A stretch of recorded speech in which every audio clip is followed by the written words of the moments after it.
Hi. Welcome. Oh my god. This is take 2 actually, not going much better. Hi, my name is Leah Sia. Welcome back to my channel where I'm here to talk about my September books of 2025. Let's go. 3 books, one really small, you can see that. Reading a bit slower. I reached my yearly reading goal and been doing some other stuff. Also dealing some stuff with family and so on. Life happens. That's okay. I never try to stress myself about reading. I do have, like I just said, a reading goal. It's actually 36 books a year, so 3 books a month. I think is quite comfortable for me personally. But say something would happen in my life that even makes that stressful, I would easily set it down, like no problem at all. So for me, how I stay in my reading flow is by doing this, like not actually forcing myself to read or pressuring myself too much, by being in cozy clothes, especially in autumn. And also what I try to do is like just read every day. And that can mean 10 p.m. I read for half an hour, like 3 pages. And even I'm in the subway and I read 2 pages. And then I will already give myself a pass. And through that, it's just not happened that I came into a reading slump for real. Like then this could happen several days in a row or even for weeks. But I will always come back because I would never stop reading. And for me, that just really works. Yeah, let's really do it on top of everything. But hey, let's look at the 3 books that I read in September 2025. Starting with, I finished The Overture. Lady of the Lake is book number 5, right? Yeah, of our novel number 5. We have the 2 short story collections before that, Sword of Destiny and oh my god, what's the other one? It's not Blood of the Elves, because Blood of the Elves is the first one. The Last Wish, of course. There we go. But these are the 5 novels, and this is the last one in the like official novel series. There's also a Storm of Swords, is it? No, that's Game of Thrones, or Song of Ice and Fire. Something with swords, and then the newest one that came out this year, 2025, Crossroads of Ravens, I think. So still have some Witcher books to read, but like with the old school story, I am now down. Of course, by Andrzej Sapkowski. So this one is also the biggest one in the series. How to talk about this one? So in general, I liked the story, the way it ended, the way it was rounded up, and things like that. I really enjoyed that. But I do have some gripes with this book. For one, it's not because it's big, but because it's big in a bad way. The pacing in this story was very off to me. I had sections where nothing happened and I was really like, what am I even reading? like nothing's happening here. Like, can you please continue the story? I want to know what's happened. And those sections were really difficult to get through. So to be very, very honest here, and I don't really know, like, I don't know why it now happened in this book. It's as if the author didn't want to let go and was trying to cramp in as much extra story as possible. But it happened too often. Like if it happens one reading difficulty in a book, I would not specifically mention it, but it happened constantly. The pacing is really bad. In my opinion, in this book. Story-wise, again, it's very difficult to talk about it because now it's the last one. I don't want to spoil any of the previous books. But basically, we continue, obviously, Geralt, Yennefer, Ciri as our 3 main role plays, but and also, again, the war that is currently ongoing with the Northern Kingdom versus Nilfgaard. So we get to see a lot from the war. That was very interesting, but also there were some, again, sections where it's like, okay, I get it. Like you're telling me about without really spoiling anything about injured person A and injured person B, and then we go all the way to C. It's like I don't need to read 20 different stories. Like I get it. You know, like can we move on to the next story beat, not the next person? Because yeah, war is shite and people die and get injured. I get it. I got it after the first 2. I got it after the first 1, really. So but anyway, that's also here. So we have quite a large spectrum of POVs. So some of the previous characters are also coming back. Iola is one. She's from The Last Wish at the Temple of Melitele. Is it Melitele? I think so. With Nenneke, where the Witcher is, in The Last Wish. We have Shani, the medical student. She's also helping, of course, as a medic in the war. We're also coming back. That's a little bit later, but or also not later. But many of the dwarves we met, they're also helping in the war. And later on, there's some other dwarves again that we meet, that we've previously met. We have Geralt's like band or group with Regis. Maybe I don't want to say that even. Regis, Dandelion, of course.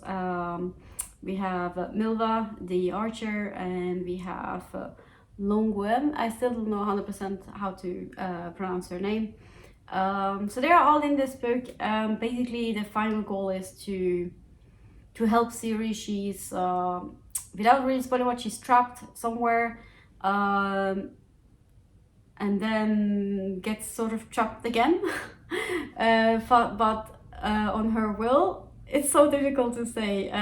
So there's like a little bit like a dance going forth and back. So she's trapped. She manages to free herself, and there's a lot of stuff happening because Ciri really comes into her power. Again, I don't really want to spoil much. If you played The Witcher 3, you will know quite a lot about her powers. But if you didn't, and if you're nothing to do with the games and you're just reading, I'm not going to spoil it. So she gets closer to it and gets to know herself and her power better. And also, of course, Geralt and Yennefer are all this time trying to help Ciri and free her as well. They don't know exactly what she is. They just know she's in danger. They're having dreams about her because they're connected through destiny. Or destiny is not enough, but that's one thing. And if you don't know what I mean by that, read the books and you'll know. So like I said, all in all, I do like the way the story rounded up for our protagonist. There was some really sad stuff happening, some sad stuff that I knew would happen because of the games. So you might have, if you play the games, you might have some spoilers, or maybe not, maybe you didn't expect it. But for me, I knew the certain things that would happen without having ever read the book before. But yeah, so the rounding off of the story and tying up all the loose ends, and the way it ends slightly open-ended, slightly ambiguous. There is a discussion on what it exactly means. But again, I can't really discuss about it without spoiling it, so I'm just gonna leave it like that. Wow, it just got super dark outside. I wasn't looking at the camera because I was in my rain of thoughts, so I was like completely in myself. So I don't know if that is visible as a light switch. Anyway, we're playing with the natural light, however it is. So I think I gave it 3 stars. I couldn't give it more because it was very difficult to read. There was too much slog, too much bad pacing to give it a 4-star. I think 4 stars need to be close to perfect, and then 5 stars is obviously the best of the best. So yeah, but still not a bad book. I enjoyed it, and again, most importantly, I did enjoy the main story. Like for me, I could, if I would reread this, I might just jump into the chapters that I'm interested in, and then it would be a 4 or even a 5-star. But anyway, that was book number 1 by Andrzej Sapkowski and Lady of the Lake. The second book that I read was continuing the sci-fi story. The Interdependency, I think, is what the official series is called. I'm pretty sure. So this is the second book after The Collapsing Empire, The Consuming Fire by Scalzi. Liked it again. So that was really a kind of surprise find during vacation with my friend. Just browsing books, and you know, there's so many books there. You just something draws you in, and you look at the cover, and I was like, maybe this one. And this one was it. And so here, so a little recap on the world building. They also explain it again in this book. I guess assuming you haven't read the first one, I have like a slight thing with that. Like I prefer that series assume you have read the first one, and if you do not understand something, you don't have to necessarily go back and read the full first one. Number one, you could get a summary. Number two, often it's enough to just learn the few beats that then are mentioned in a book.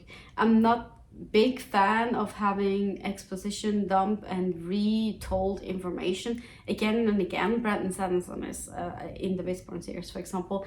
Every single new book in the series, they re-explain the magic system almost from scratch, and it annoyed me. Because every time like the stuff goes like, okay, how many paragraphs can I jump? Because I know it. And so they did the same here, but now I'm doing it for you, in case you haven't seen my previous video. So in this sci-fi setting, we've left Earth long ago, and apparently we lost contact, because in the universe there is no such thing as faster than light travel, but there are a natural phenomena they call a flow. They say it's like a river, but also it's not, like that there is no human physical words to describe the physics of that universe. But basically those flow rivers thingies, they have like openings and endings. They call them shoals.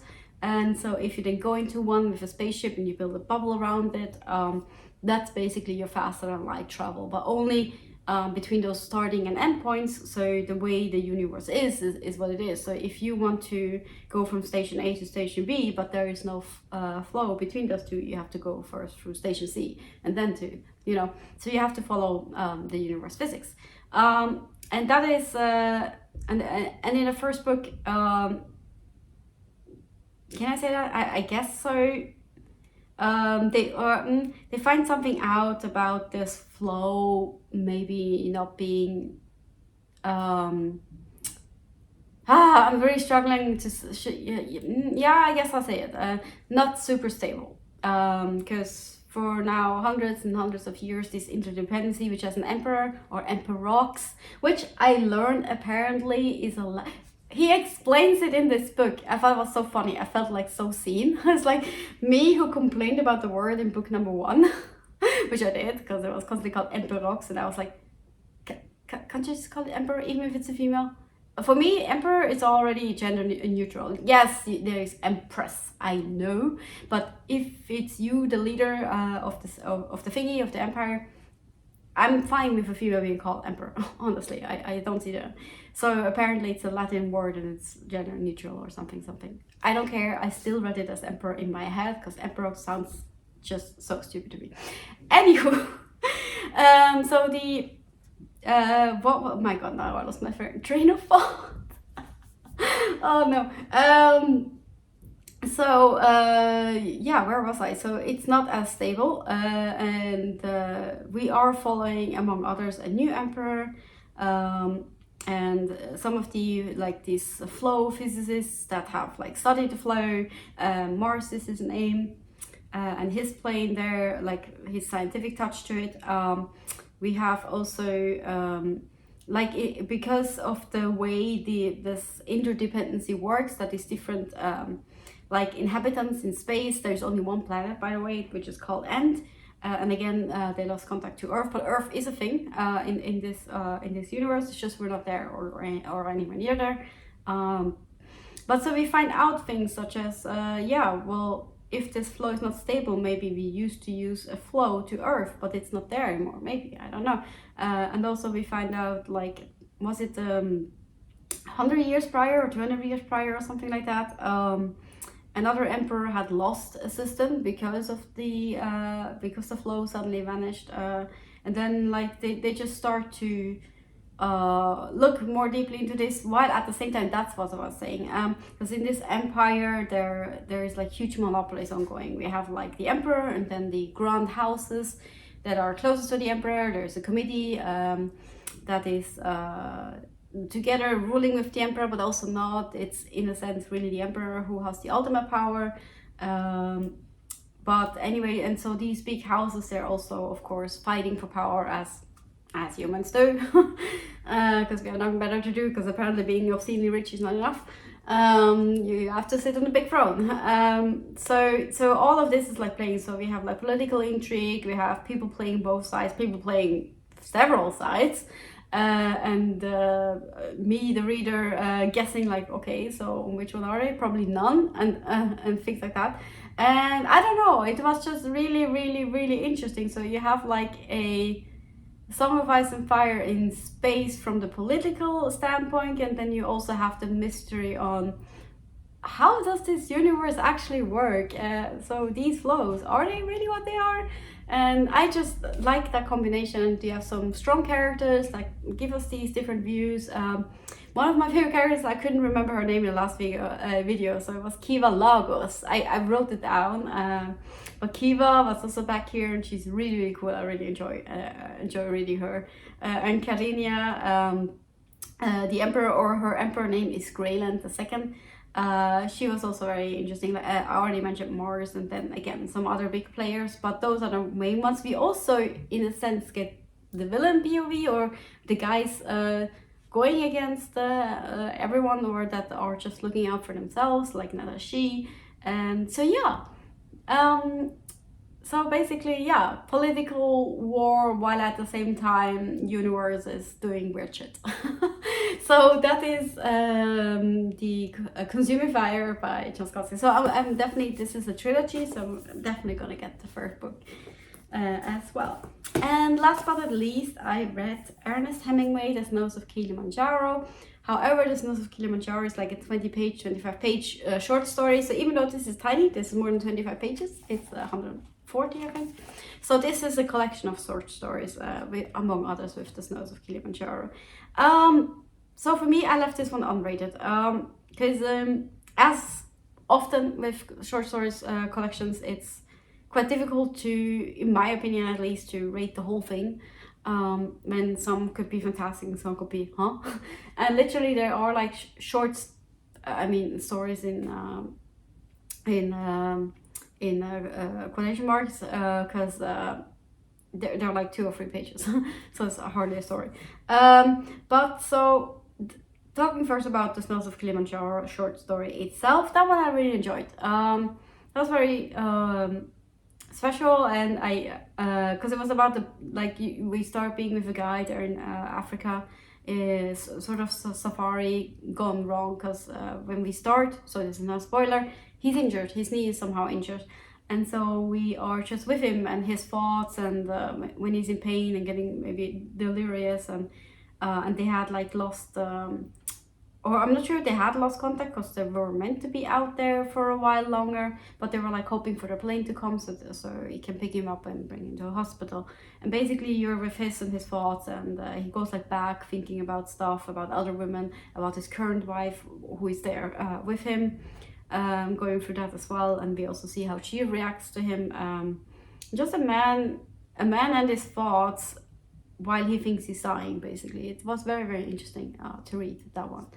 And then again, there's a lot of other short stories, but the truth be told, none of the others grip me. I've read some like reviews of this, that like this shows Ernest Hemingway at his best, and I tend to disagree. There are some bullfights in here, and I have read The Sun Also Rises by Ernest Hemingway, and that was a fantastic book. I think I gave it 4 stars.